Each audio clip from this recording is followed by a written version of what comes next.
Senate will come to order. The chaplain, Dr. Black, will open the Senate with prayer.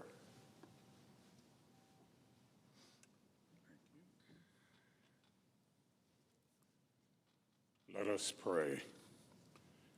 Almighty God, teach us the mystery of life. Help us to not be victims, but victorious in the living of our days. Lead us to a place of understanding in spite of pain and sorrow. Lord, make us more than conquerors because you love us. Today, instruct our lawmakers as they seek to do your will. As they perform their daily tasks, guide their priorities. Show them your truth so that they will be instruments of your purposes. Lord, transform their lives from a hurried succession of days into a walk with you that brings enduring peace.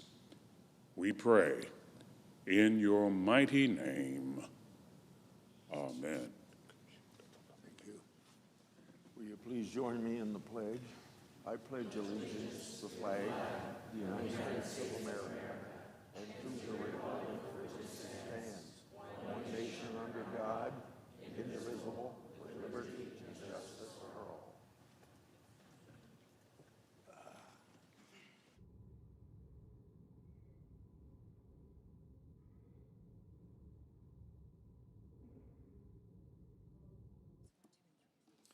Under the previous order, the leadership time is reserved. Morning business is closed. Under the previous order, the Senate will resume consideration of S.J. Res. 13, which the clerk will report. Counter number 69, S.J. Res. 13, providing for congressional disapproval under Chapter 8 of Title 5, United States Code and so forth. Mr. President, Senator from Iowa. over the last 2 weeks during the Senate recess, I continued my annual 99 county meetings across Iowa. My travels brought me to the western Iowa community of Jefferson in Greene County for a Q&A. I often say Iowans don't brag enough, and Jefferson's got something to brag about. So I want to take this opportunity to brag about the people of Jefferson, Iowa. Jefferson is about an hour northwest of Des Moines, our capital city. This community is home to the 168-foot bell tower located in an iconic town square. These hard-working Iowans went to bat for their community and came out on top. In other words, it's like baseball. They hit a home run.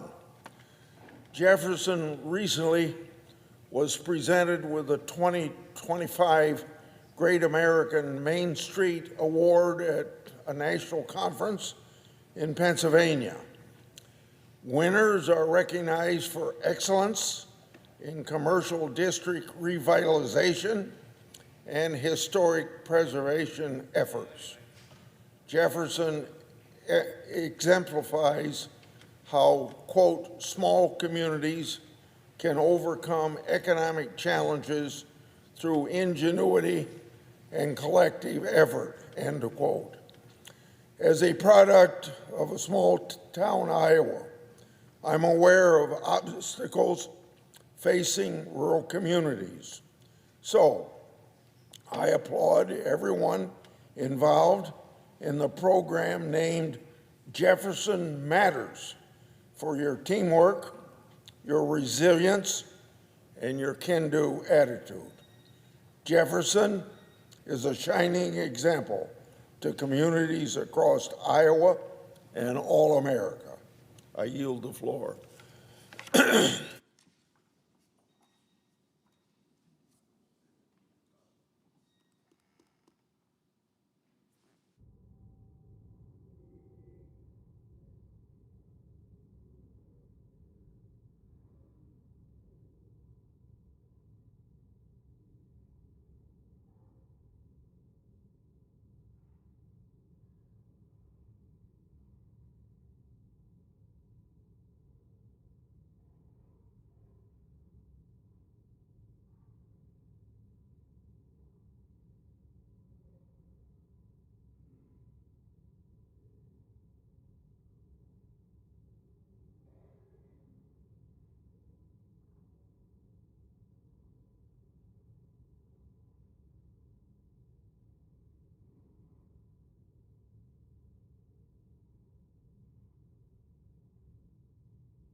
One of Republicans' biggest priorities this year is extending the tax relief we passed in 2017 and preventing a massive tax hike on hardworking Americans. We took a big step forward before Easter with passage of a budget resolution necessary for a final bill, and we are rapidly moving toward final bill text. And Senate Republicans held hours of great discussions today to hammer out a number of details. Mr. President, the issue before us is simple. If we don't act, Americans making less than $400,000 will face a $2.6 trillion tax hike next year. $2.6 trillion. Small businesses will face a $600 billion tax hike. Republicans do not intend to let that happen. We're going to extend the tax relief we passed during President Trump's first administration, starting with the lower individual rates that put more money in Americans' pockets and ease the burden on small businesses. I say extend, but in fact, Mr. President, we intend to make that tax relief permanent. Hardworking Americans should not have to worry about tax hikes every few years. And small businesses need tax certainty for long-term planning. And so, Mr. President, we are committed to not only extending the lower individual rates we passed in 2017, but to making them permanent. We're also committed to making other small business tax relief from the Tax Cuts and Jobs Act permanent, like bonus depreciation and the Section 199A deduction. The National Federation of Independent Business reports that making the small business Section 199A deduction permanent would result in the creation of an additional 1.2 million jobs annually, with that number climbing as the law goes on. And the Tax Foundation reports that long-run GDP would increase by a substantial 1.1%. That means more jobs and more opportunities for American workers. It also means an increase in federal revenues, but an increase in federal revenues the right way, by growing and expanding the economy, not raising taxes. Mr. President, ensuring permanent tax relief for hardworking Americans and small businesses will be a substantial part of the final bill. But that's not all that will be included. We'll also be focusing on some of the other challenges our country's faced over the past 4 years: a dangerous border crisis, deficiencies in our military readiness, and Biden administration policies that threaten to weaken our already shaky electric grid and jeopardize our nation's energy supply. President Trump has already made tremendous progress on securing the border and deporting criminals here illegally, but we need to dedicate additional resources to border security to secure those gains for the long term. And so the final bill that we pass will include a transformational investment in securing our borders, including things like additional detention space, more border patrol, and immigration and customs enforcement agents, and additional barriers and technology. We'll also make a transformational investment in our military readiness to address deficiencies and ensure that we are equipped to deter and defeat any threat. And we will implement policies to unleash American energy production to ensure a secure, stable, and affordable energy supply for the long term. Finally, we will take a hard look at how we spend taxpayer dollars and implement savings measures to put our country on a more fiscally sustainable path. It's going to be a great bill, Mr. President, and it's going to help produce a stronger and a more secure America. Mr. President, I yield the floor, and I suggest take that back. The senator from Iowa. Over the Easter break, I continued my annual 99 county meetings, and as always, Iowans set the agenda. At my open town meetings, I had big turnouts. People shared strong views about tariffs, deportations, and the Department of Government efficiency. At nearly every one of those Q&As, Iowans also raised concerns about the federal deficit and the $36 trillion debt hanging over our heads. I'm sharing this feedback with my constituents, my colleagues here, because that's what representative government is all about. And it seems like no matter which issues put a burr under their saddle, my constituents are hungry for the same thing. So simply, they'd like to have some certainty of policy coming out of Congress, some predictability. Such predictability is very essential for our country to move forward economically. Some people see Washington in chaos. These feelings of uncertainty keep Americans up at night. Workers are worried about their retirement savings when they watch the stock market seesaw. Farmers are wondering if they'll have a market to export their grain. Small businesses are worried that rising import costs will drive them into the red or force them to jack up prices on their customers. And everybody's concerned that come January 1st, 2026, they could be subject to the largest tax hike in U.S. history, and that's without even a vote of Congress. I've long been an open book regarding my concerns about tariffs. I consider myself what around this town we call free and fair traders, negotiating tariffs down. That said, the president has another approach. President Trump has raised valid concerns about some of our existing trading relationships, especially with China. That's why I'm willing to take a wait-and-see approach as Trump's trading partners come to the negotiating table. I hope his policies will ultimately result in free and fair trade. If they do, he will be much more successful than my approach over the last 50 years. So if he is successful, I'll be the first one to say praise the Lord. But in the meantime, it's clear the on-again, off-again tariffs are driving uncertainty. And that uncertainty is the same that's reverberating across our economy. There's no better example than when the market for U.S. Treasuries went haywire at the beginning of April as a result of some of this tariff talk.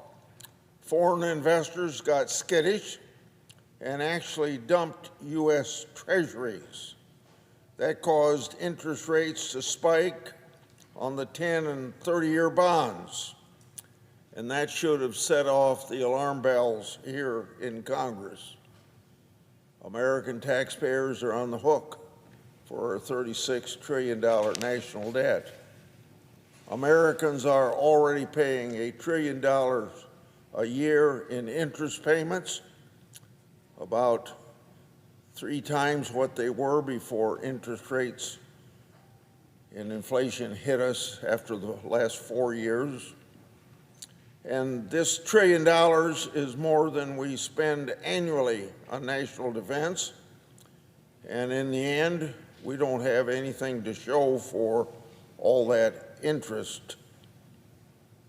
Don't forget, those costs rise when interest rates rise. If we pay more servicing on our debt, there's less money for everything else that the federal government does to help the American people. Given the size of our national debt, even slightly higher than expected interest rates means trillions more spent servicing our debt over the next decade. Now, worse yet, if our bondholders were to lose confidence in our ability to budget or govern responsibly, soaring debt payments could trigger a return of sky-high inflation or even end America in a fiscal crisis. In 2023, the credit rating agency Fitch downgraded the U.S. credit rating noting the size of our national debt and the erosion of government. And those words, the erosions of governance, are from the Fitch report. More than ever, Congress must step up its game to provide stability in the form of good governance and fiscal restraint.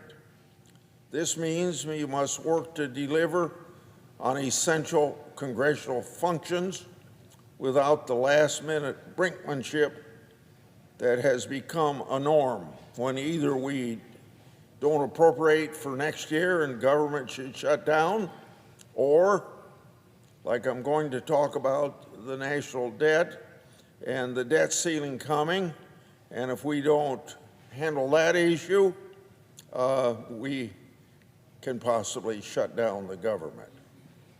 Now, along the lines of what I'm talking about, I'd like to delineate 3 must-do items on our agenda that needs to be completed before October 1st of this year.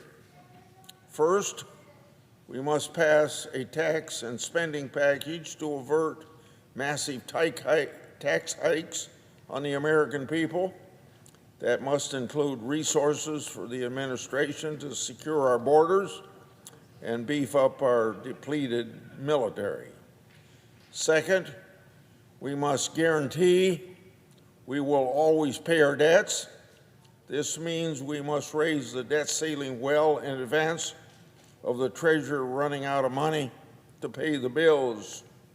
Currently, we're expected to hit the debt ceiling midsummer to early fall. So, common sense tells me we should avoid the chaos in the bond market, which could cause our debt payments to skyrocket. We must lift the debt ceiling with plenty of room to spare. Why wait to the midnight hour of government shutting down? That's too often the practice around here in the United States Senate.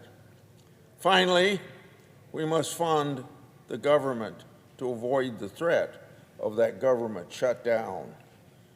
Our rinse and repeat shutdown stare-downs have become an unnecessary recurring source of heartburn for our constituents and delivers unnecessary uncertainty for the economy.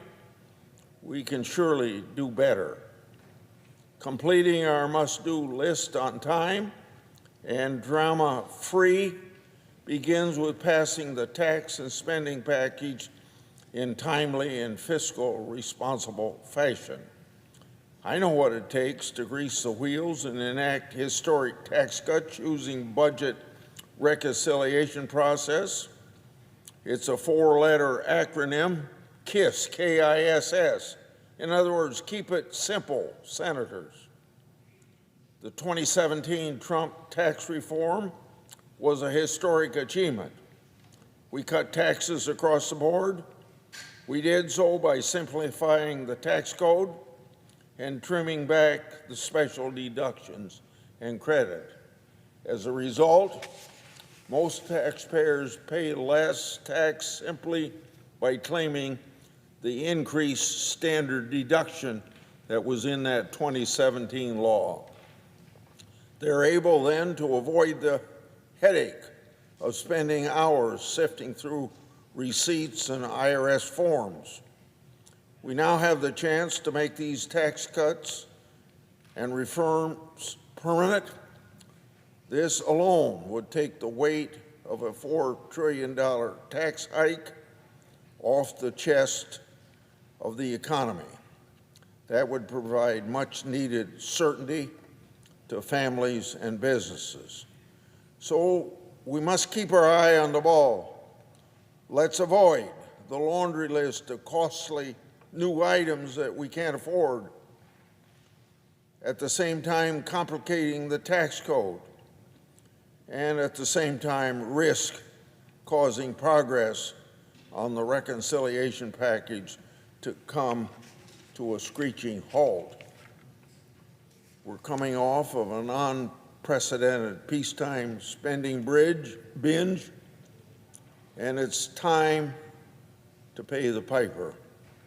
The fact is, the federal government is broke. We're currently running $2 trillion annual deficits. And in just 3 years, our national debt is set to eclipse the World War II era record relative to the size of the U.S. economy. Let's get in the habit of paying for all new policies so we don't continuously keep digging ourselves into an ever larger fiscal hole. Let's stick to common sense. When you find yourself stuck in a hole, stop digging. Start climbing. This will require senators, congressmen and congresswomen, and the President Trump to set priorities and be willing to make trade-offs. Let's move forward with consensus spending reductions. Let's pull back expensive Biden-era regulations that supercharge mandatory spending programs. And at the same time, who's going to argue with the eliminating waste, fraud, and abuse? Relative to new tax and spending policies, the overall package must result in significant deficit reduction, but we can't let the good be the enemy of the perfect. We didn't get into our fiscal situation, the present situation, overnight, and we're not going to solve it in this single bill either.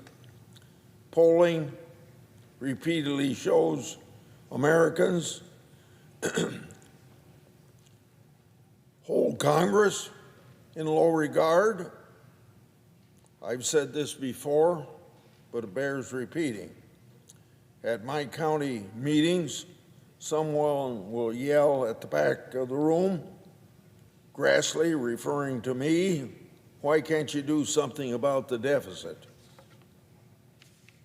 We can begin to restore public's confidence in Congress by doing our jobs, getting our work done on time, and ye gods, stop digging a deeper fiscal hole.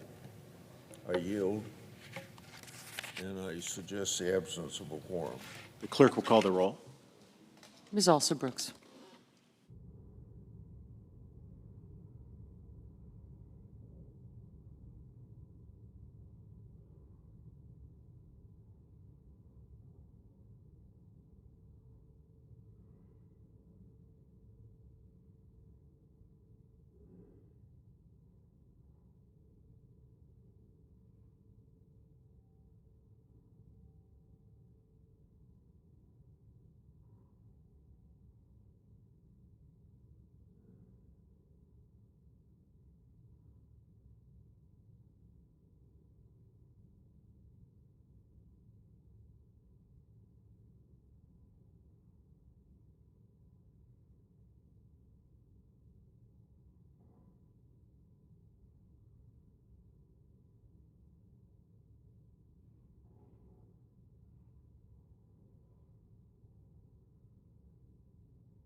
Mr. President, The senator from Texas, I ask unanimous consent that the quorum call be vitiated. without objection.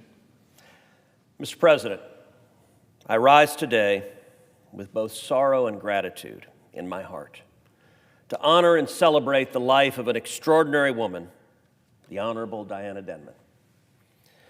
Diana has rightly been described as the godmother of the Texas Republican Party. She was a fierce warrior for freedom, but she was also a radiant spirit, a source of wisdom and kindness, and the embodiment of grace, conviction, and truth. Diana was a patriotic American. She loved this country. She was a true daughter of Texas and a very dear and cherished friend. Diana was born in Abilene, Texas. Her grandfather, Jefferson Davis Sandifer Sr., led Hardin-Simmons University for decades. And Diana often said she inherited her lifelong passion for service and scholarship from his example. But Diana's journey took her far beyond Texas. She left Abilene for Washington to study at George Washington University, from which she graduated with a degree in journalism. From there, she traveled to Hollywood to be an actress. She worked with legends like Cecil B. DeMille, as well as a young actor named Ronald Reagan. Ever quick with a smile and a story, Diana used to say the very first vote she ever cast for Reagan was for president of the Screen Actors Guild. That vote was the start of a lifelong commitment to conservatism. From Reagan's 1976 campaign to his election and through the presidency, Diana stood shoulder to shoulder with the movement for freedom and optimism that defined the era and which we so badly need today. She later served in the Reagan administration in roles ranging from the Peace Corps to the National Museum Services Board. She did not see that as a break in the work she had been passionately doing. She brought to Washington the same conviction as President Reagan, the same impulse that had brought both to Hollywood, that politics requires persuasion, that it requires winning hearts and winning minds, that we need to tell stories, that we need to bridge the gaps between generations, between communities, between ideologies. Diana knew exactly what and why she was doing. When she was nominated by President Reagan in 1986 to be a member of the National Museum Services Board, her bio read that, quote, "Since 1983, Mrs. Denman has been vice chairman of the Republican Party of Texas. She owns and operates a ranch in San Antonio, Texas, and was formerly an actress in Los Angeles, California." By her side throughout her remarkable journey was her beloved husband, Leroy, who was the chief lawyer for the storied King Ranch for more than 50 years. Plenty more offers came to Diana for prestigious diplomatic appointments, and yet Diana turned them down because she would not be separated from him. I came to know Diana through politics, but she became family. I would not be standing here today were it not for her faith in me. She was among my earliest and strongest supporters. When I first ran for Senate in 2012 and in 2016, Diana was a presidential delegate for me. And you could not ask for a fiercer fighter. Despite her diminutive stature, she could carry a knife crawling under barbed wire. Diana's devotion to others extended especially to our men and women in uniform. Her home became a refuge for young service members far away from their families. She visited bases. She met with veterans. She wove their struggles and triumphs into the fabric of her life's mission. Even into her 90s, Diana remained undaunted. She sent emails, she hosted gatherings, she mentored young conservatives, and she dreamed bigger dreams for Texas and for America. Her energy defied her years, and her vision never dimmed. Her consistent friendship and endless hospitality meant the world to me and my family. Diana was dear friends with my father and dear friends with my wife, Heidi. And Diana loved our daughters, Caroline and Catherine. When we were in San Antonio, Diana invited us over. When she came to Houston, she always stopped by. And when I was up here in Washington, Diana would always call, would always text, would always provide a word of encouragement, a word of hope, and a word of wisdom. And she always had a word of wisdom. Diana was proper. She was elegant. She was old school. One time when she was hosting a dinner for me at her home, I had the temerity at the dining room table to remove my jacket. I will say Diana upbraided me for 10 minutes after the dinner at lacking the good graces to know that a gentleman should keep his jacket on during dinner. Through and thanks to her tireless work, Diana changed how Republicans approached politics across the country. And she always led with humility and courage and grace. She cared passionately for foreign policy, for defending America and for America being the leading voice for freedom in the world, America being a shining city on a hill. Diana was many things. She was a journalist. She was an actress. She was a leader. She was a mentor. She was a philanthropist. And at her core, she was loyal, fiercely loyal to those she held dear. And now, Diana has been laid to rest in the soil of Abilene, where her story began, and from where she became part of Texas's story. Diana loved Texas with all her heart. Diana loved America with all her heart. And she loved freedom with all her heart. I love Diana. My entire family did. May God bless Diana Denman. And may He continue to bless the great state of Texas that she loves so dearly, and the United States of America that Diana was so instrumental in shaping. I yield the floor. And I suggest the absence of a quorum. The clerk will call the roll. Ms. Officer Brooks.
Very popular.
Senator from Kansas. Mr. President, I ask unanimous consent that quorum call be lifted. Without objection. Mr. President, thank you. This week, the Senate Banking Committee, the Senate Committee on Banking, Housing, and Urban Affairs, advanced the nomination of Michelle Mickey Bowman to be the Vice Chair for Supervision at the Federal Reserve.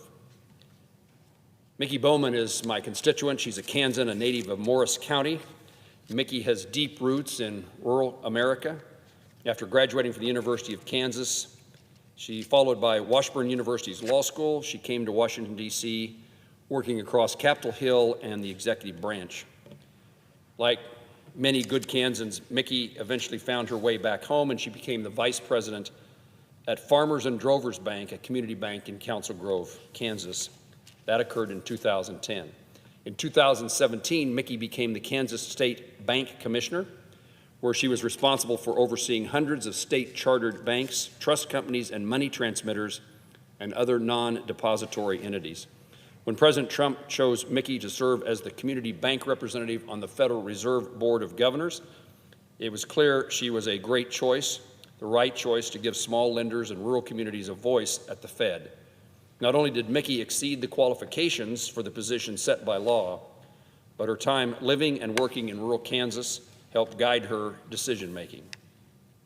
With immense experience working in and supervising community banks, I'm confident Mickey will continue to be a champion for those community banks, but really, more importantly, for those community banks serve, the people of states like mine and yours.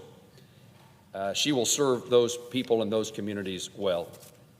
The Vice Chair for Supervision plays a critical role of overseeing the regulatory environment and the supervision of many of our nation's financial institutions, large and small. This Vice Chair position will be responsible for both right-sizing regulations for smaller lenders and finalizing the Basel III endgame.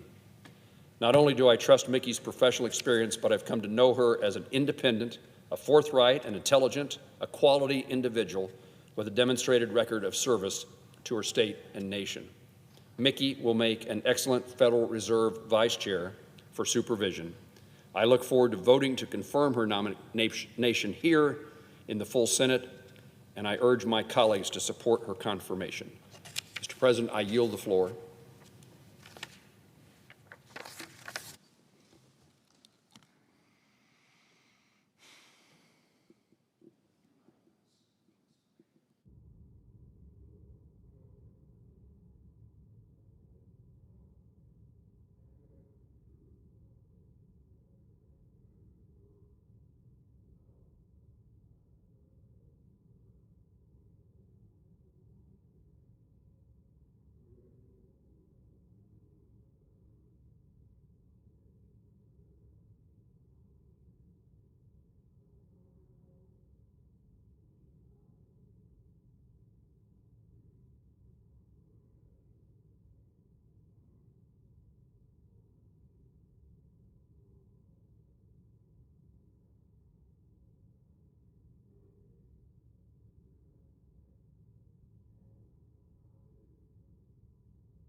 Mr. President. I recognize the senator from Louisiana. Thank you, Mr. President.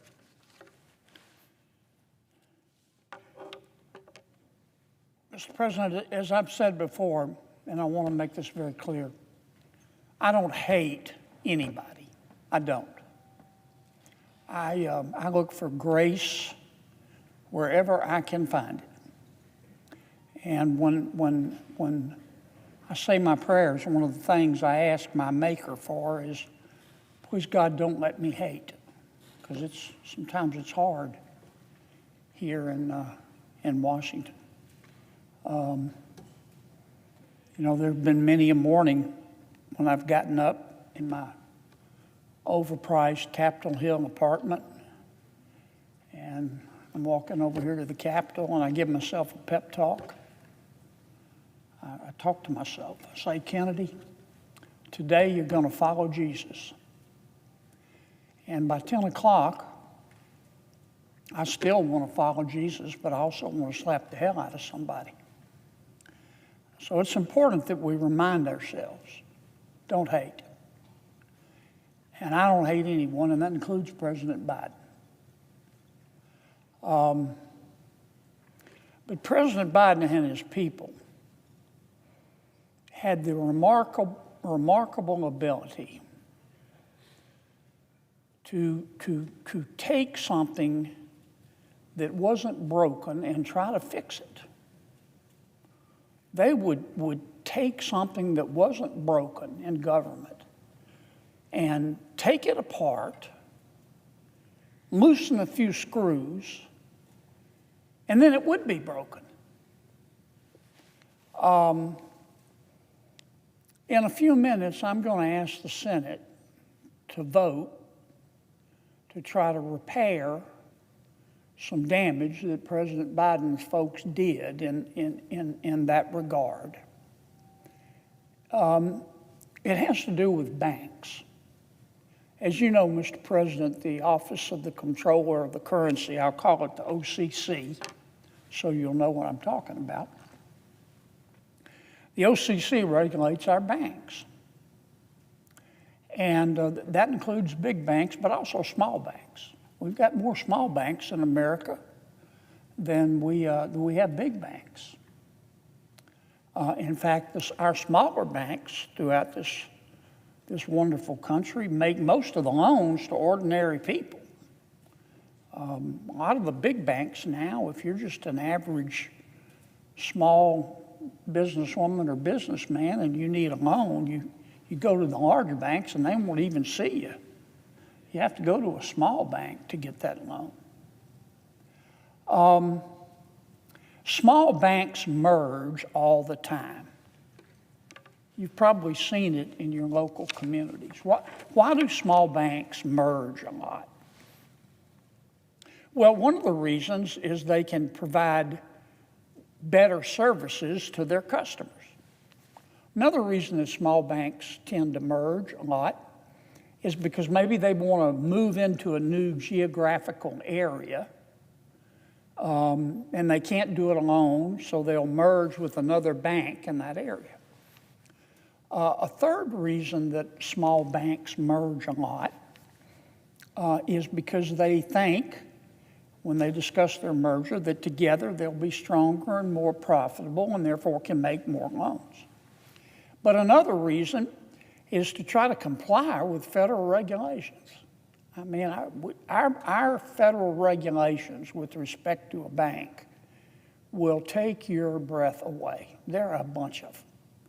And it costs so much to comply with rules and regulations by the federal government.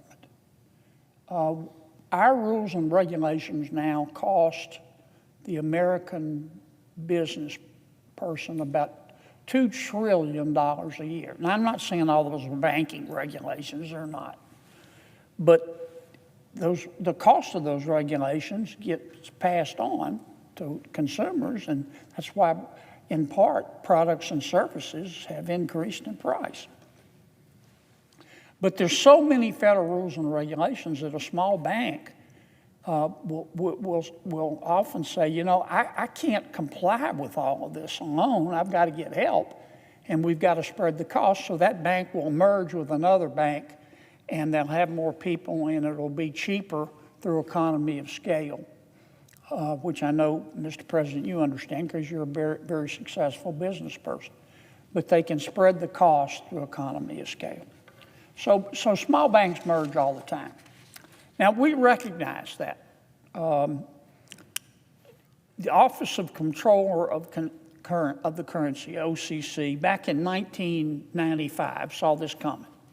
And the OCC at that time said, we want to devise a way for small banks to be able to merge fairly easily, but at the same time, we at the OCC want to be able to make sure that what they're doing in this merger is not a risk to a consumer.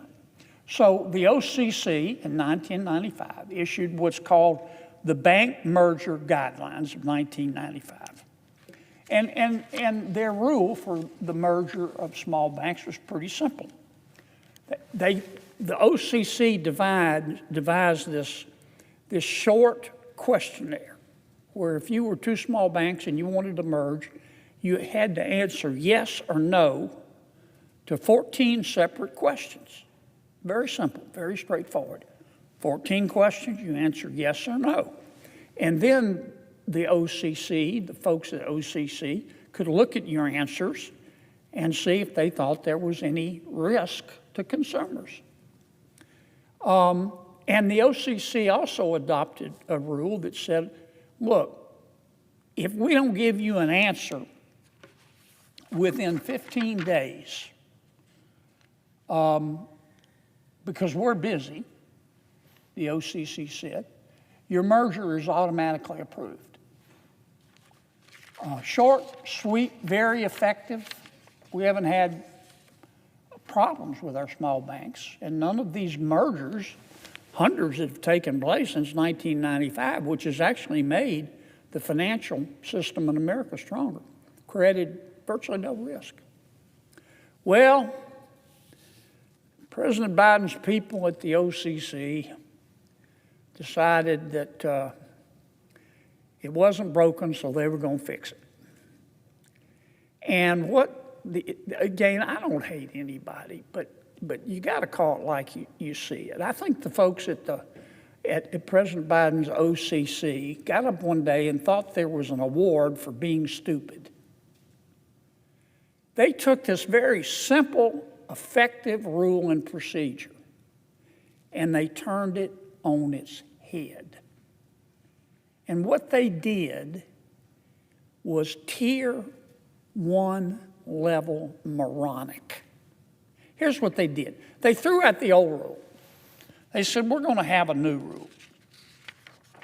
And the new rule is instead of these, this was in 2013, instead of these 14 simple yes or no questions, we're going to make all these small banks submit so much paperwork to us that you could stack that paperwork right here and stand on it and practically paint the ceiling.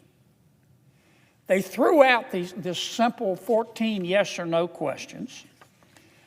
They said that now these small banks, these are small banks now, community banks, have to submit reams and reams of evidence.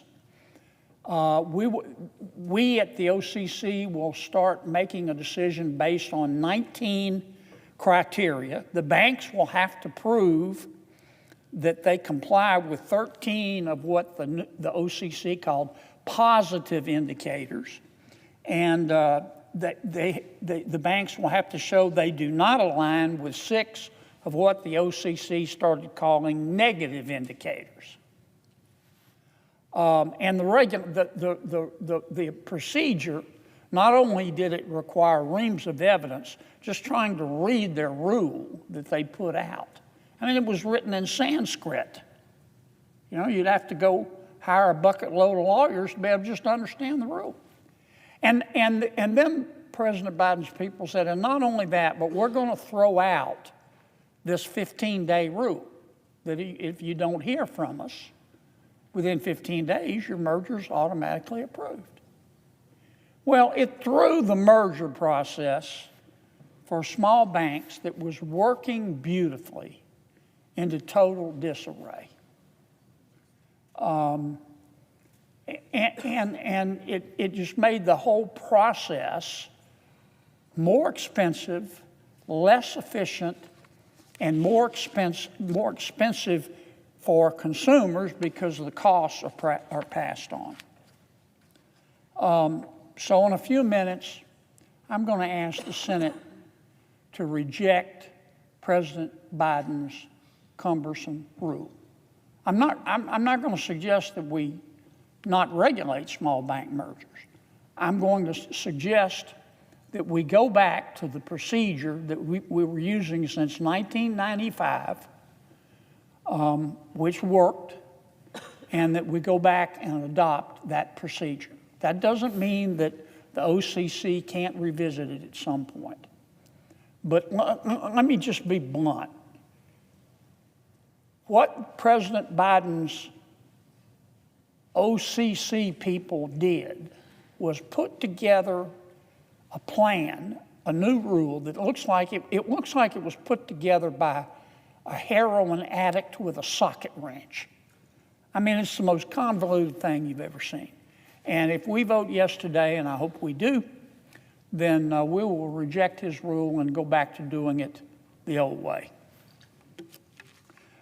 Since I've got a few minutes, Mr. Chairman, I want to move to another topic. Reconciliation, which you're very familiar with. And thank you for all your contributions to it, by the way, as we put together the bill.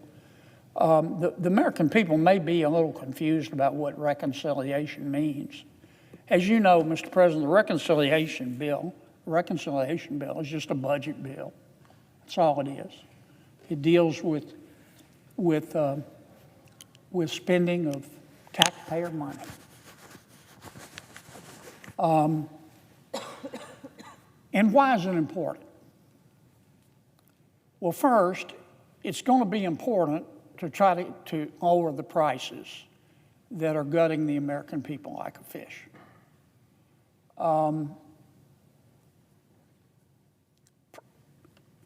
Inflation, President Biden's inflation was simply pernicious. I don't know of another word for it. It got to the point, I don't know about in your state, but in my state, you know, people shouldn't have to sell blood plasma to be able to go to the grocery store. They shouldn't. And make no mistake, we all know this, those high prices were man-made. And again, no disrespect, but that man's name was Joe Biden. And that's true. The first goal of our reconciliation bill is to try to help get those prices down. Now, how we're going to do that? Number one, we're going to reduce government spending. Why does that matter? Well, how did we get the inflation? We got the inflation because President Biden's favorite form of spending was more. I said many times, if the White House during the President Biden's term had discovered life on Mars, they would have sent it money immediately.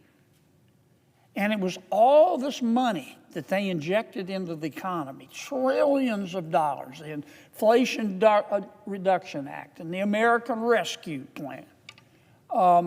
They spent all this money, you had all this money that came into the economy chasing too few goods, created demand, supply constant, and we had inflation.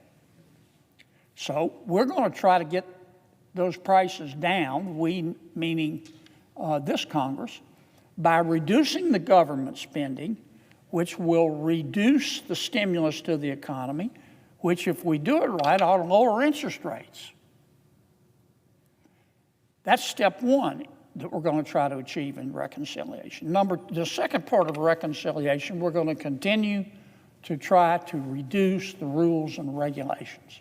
All these rules and regulations have a price.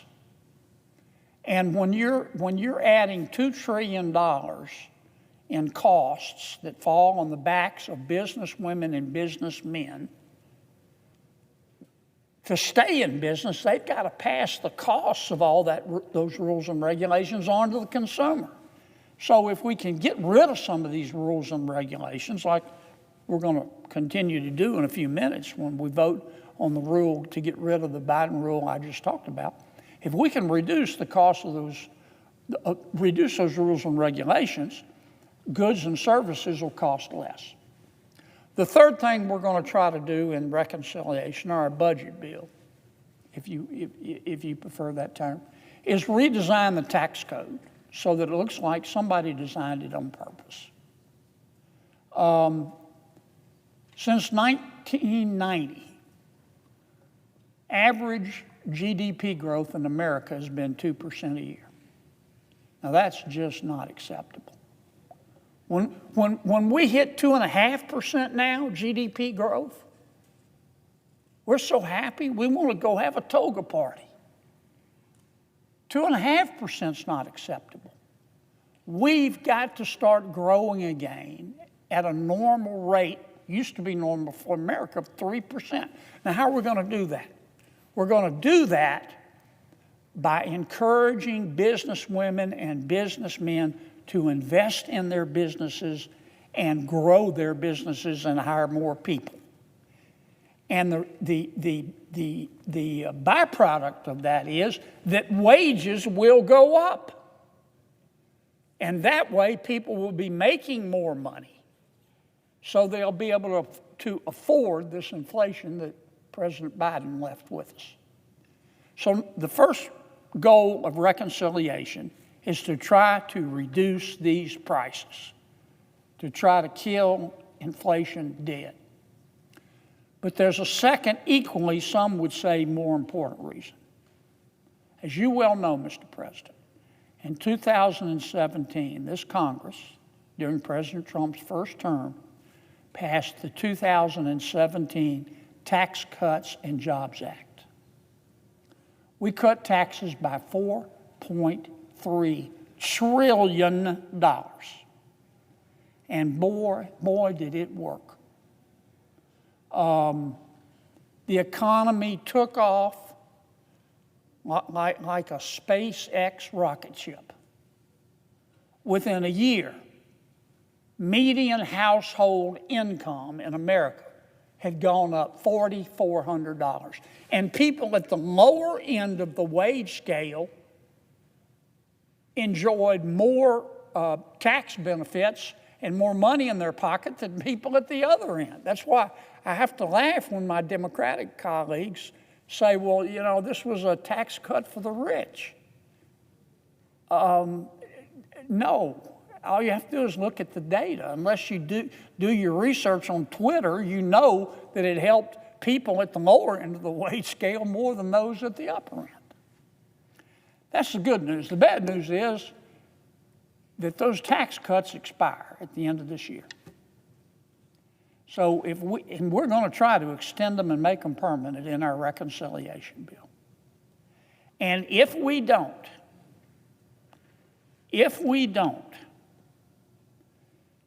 then we're going to have a $4.3 trillion tax increase on the American people. $4.3 trillion. I want you to think about that, Mr. President, when some of our colleagues try to throw up roadblocks to our reconciliation bill. In effect, what they're saying is they want to raise taxes on the American people by $4.3 trillion. That's the most important thing we'll do in our reconciliation bill. It's not the only important thing, as I mentioned, but it's clearly the most important thing. If we raise taxes right now, $4.3 trillion on the American people, this economy will begin a journey to the center of the earth. We cannot let it happen.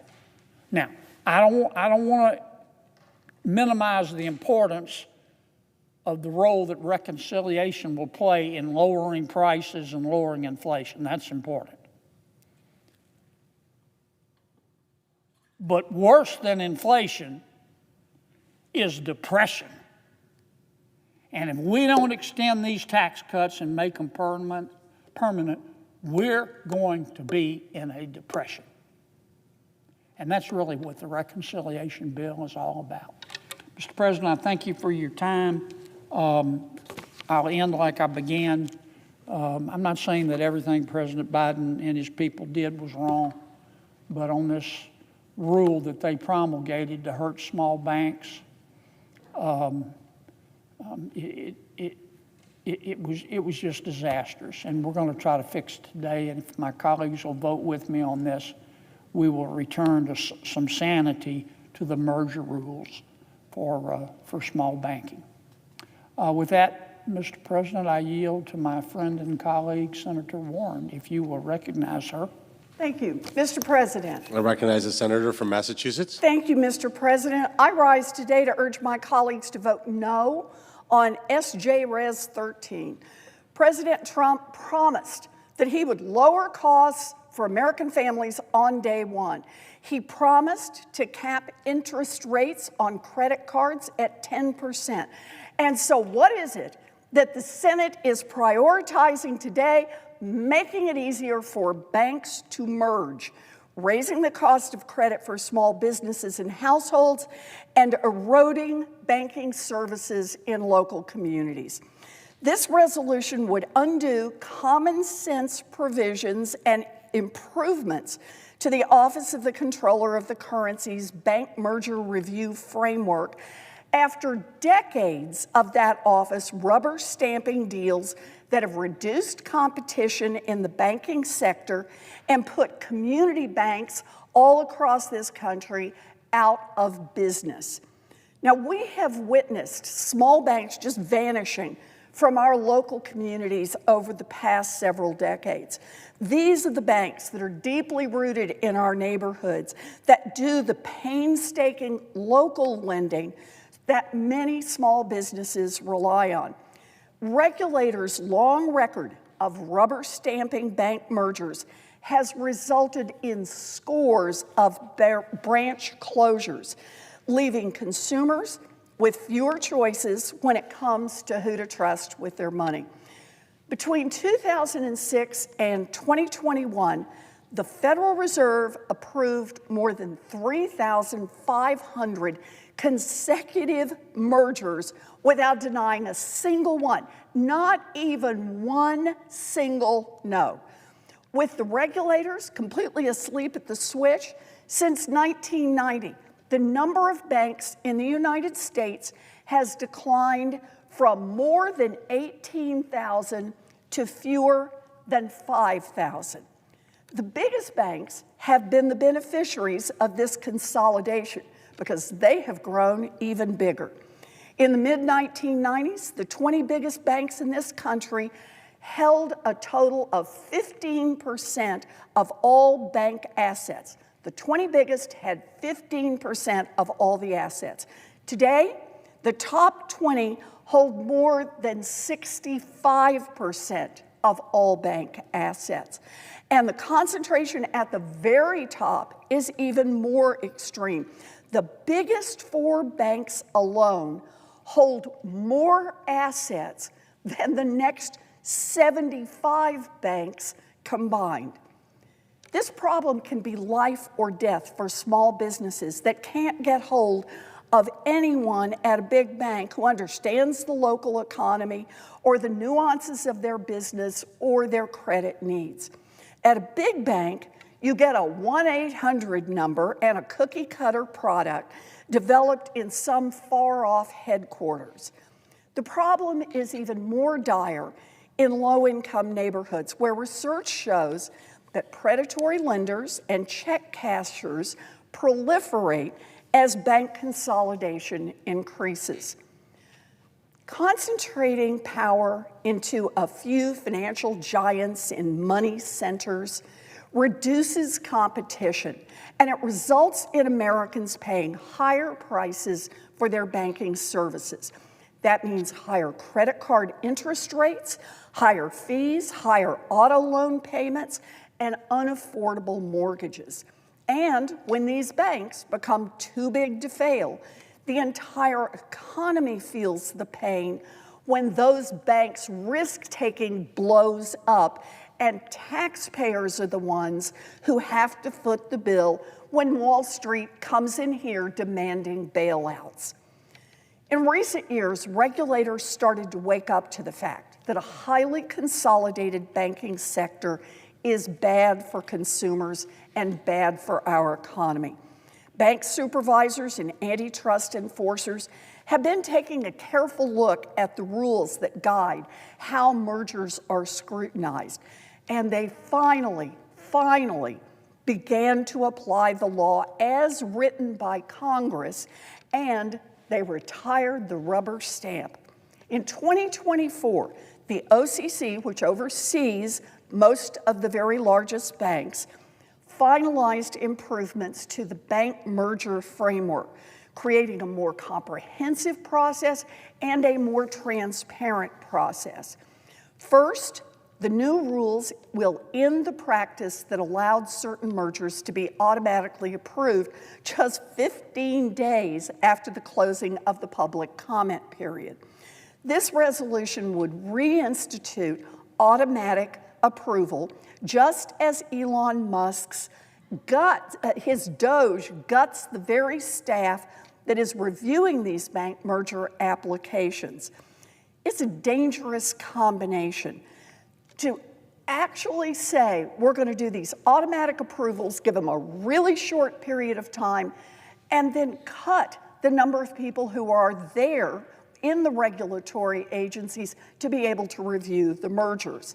Second, the updated rules also ensure that all applicants provide regulators with the information they need to weed out harmful transactions and to ensure that the OCC is more transparent about how it weighs certain factors when making a determination for whether to approve or deny a merger.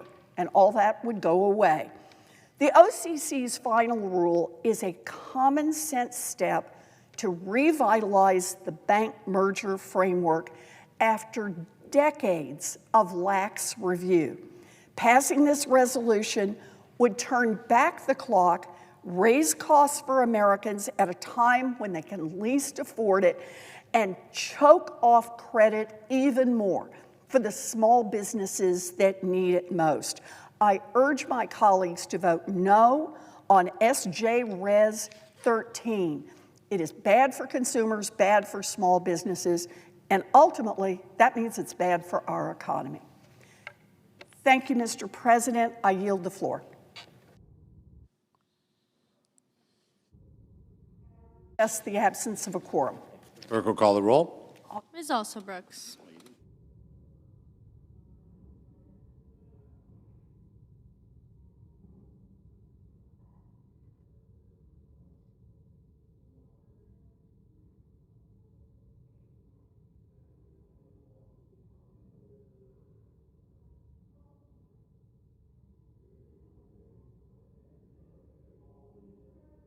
I recognize the senator from Massachusetts. I ask that the quorum call be lifted.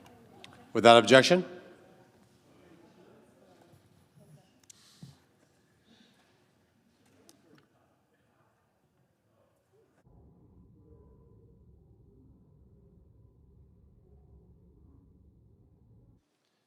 The clerk will read the title of the joint resolution for the third time.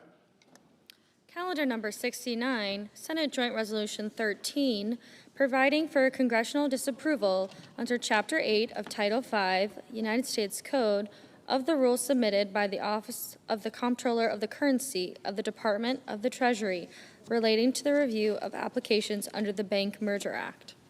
The question occurs on passage of the joint resolution. Is there a sufficient second? There appears to be. The clerk will call the roll. Ms. Alsobrooks.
Ms. Baldwin, Mr. Banks,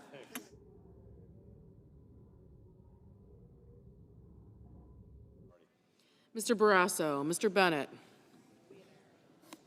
Mrs. Blackburn, Mr. Blumenthal,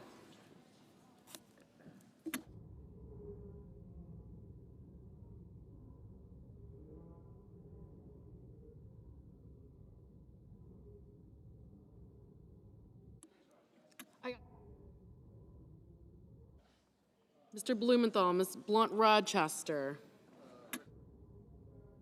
Mr. Booker, Mr. Bozeman, Mrs. Britt, Mr. Budd, Ms. Cantwell,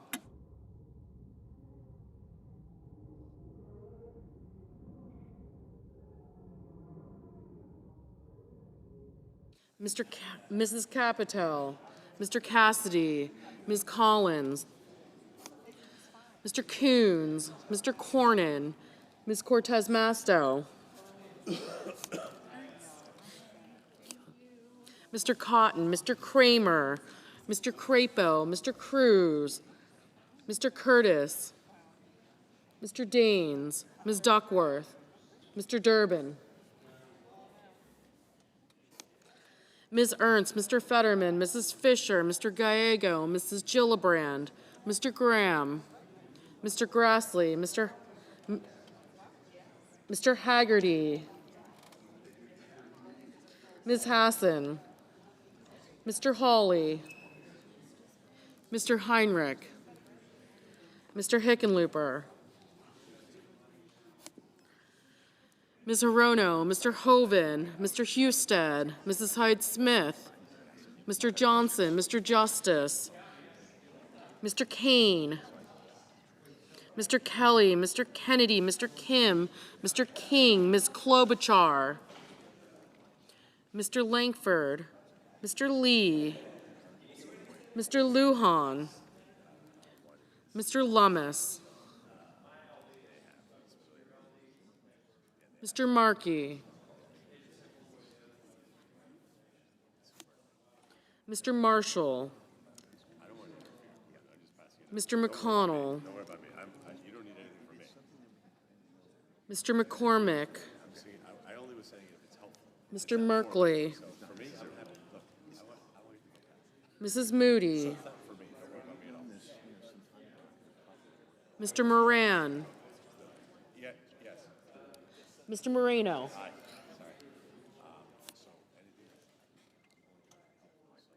Mr. Mullen,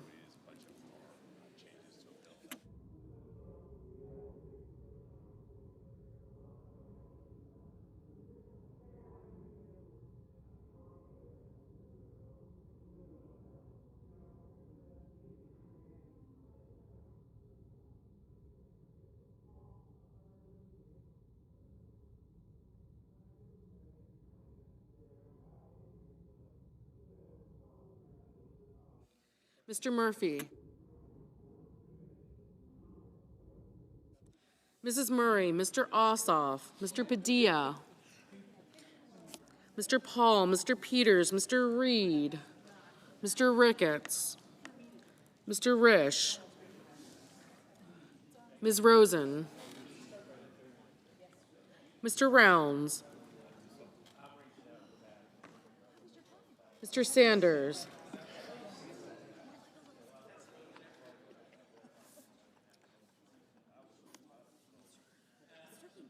Mr. Schatz, Mr. Schiff, Mr. Schmidt,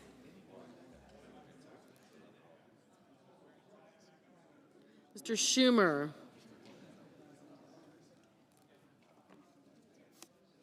Mr. Scott of Florida, Mr. Scott of South Carolina, Mrs. Shaheen,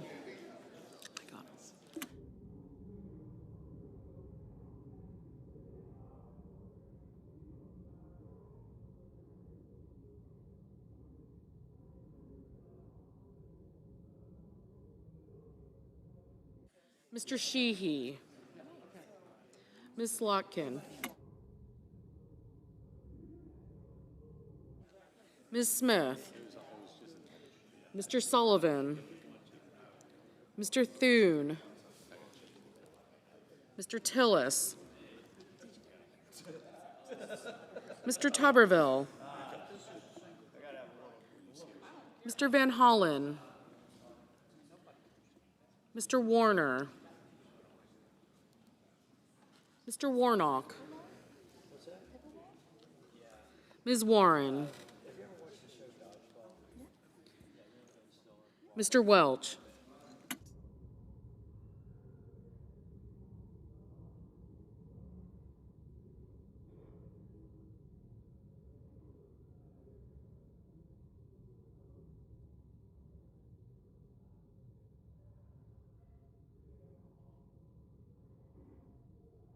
Mr. Warnock.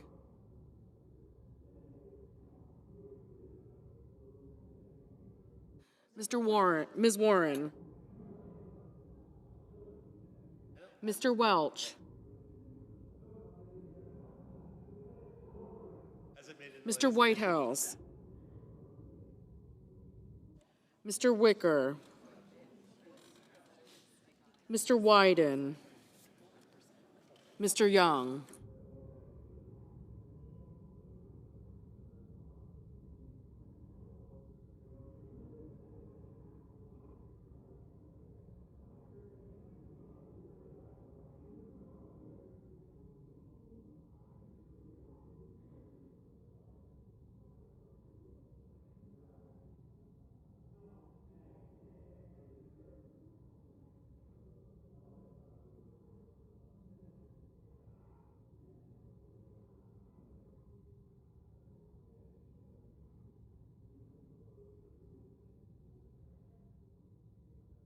Senators voting in the affirmative: Cornyn, Crapo, Ernst, Fisher, Graham, Grassley, Haggerty, Hawley, McCormick, Moreno, Paul, Tillis, and Tuberville.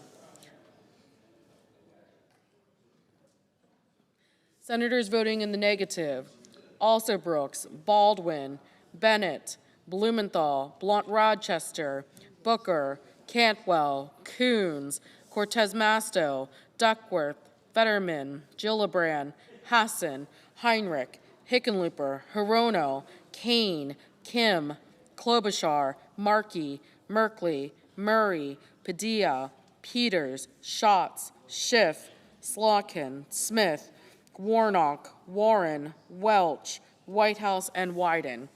Mrs. Shaheen, no. Mr. Durbin, no. Ms. Lummis, aye. Mr. Sheehy, aye.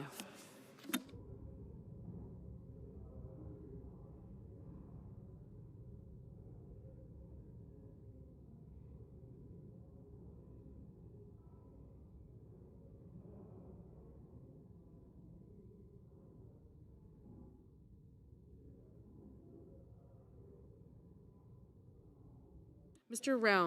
Rounds, aye. Mr. Kennedy, aye.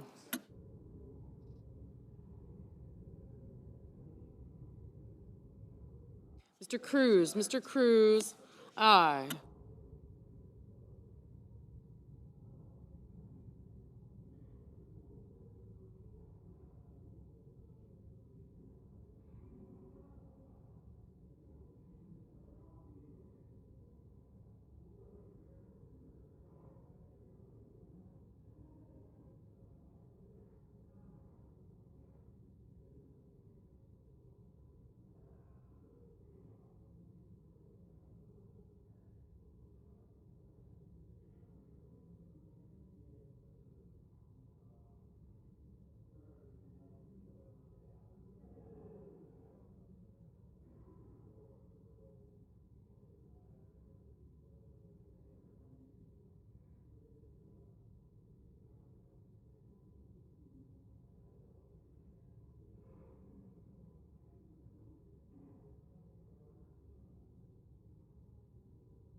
Ms.